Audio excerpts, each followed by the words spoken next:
welcome to the evolution of computers. We are Team 2 from Computer Concepts and Applications. My name is Jennifer Herberfeld. My team members are Allison Hurt, Jordan Hooker, and Logan Lamb. I'm going to take the first generation. I'm going to walk you through it, and that, of course, would be the electron vacuum tube technology generation. That generation spans from 1940 to 1956. Once again, my name is Jennifer Herberfeld. Okay, so the basic agenda that we're going to follow for this presentation for the vacuum tube technology is to explain that technology to you, basically how it works in the mechanics. Then we're going to discuss the key inventions and their inventors. After that, we'll go through the pros and the cons of this kind of technology. And last but not least, since we all know we're kind of in a race to have the biggest and best technology, who won this leg? Basically, who were the main drivers behind this force of technology? Okay, so let's get started here with how it works. Now I'm going to have to move my head out of the way here for a second. But basically, thermo-ionic emission is the basic scientific principle behind this type of technology. The main components are that glass tube that you see over here, the cathode and the anode, and the first vacuum tube was created by John Ambrose Fleming. That was back in 1904. We didn't really understand what it could do until now. Basic principle are that the cathode heats up, creates electrons by a process called thermo-ionic emission, and then the anode is opposite of the cathode, and it has a positive charge that's applied to it. Now once that happens, the electrons are drawn towards the anode, and they travel back and forth between the two ends.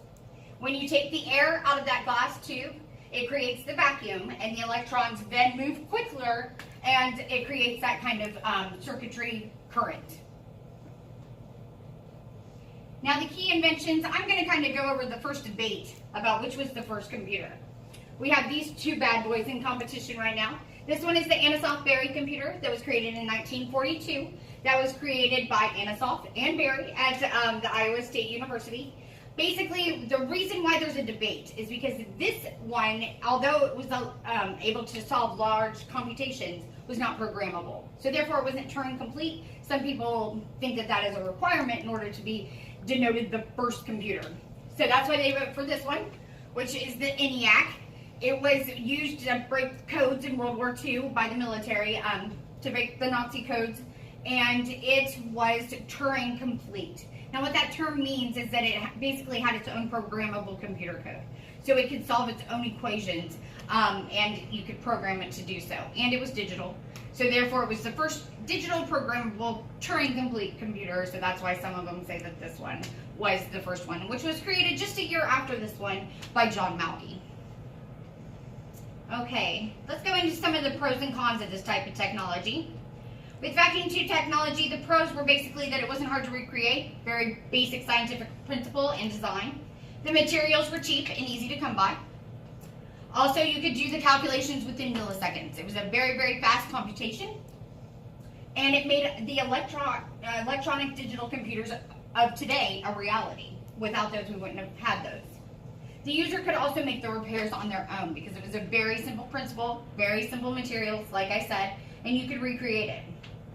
It also was able to handle a large amount of current coming into it, and it could also handle a large amount of heat. So therefore, overloads in electricity or large spikes in voltage didn't affect it. And also the tubes have awesome sound quality. So when you put them in speakers or let's say television sets, they worked very well.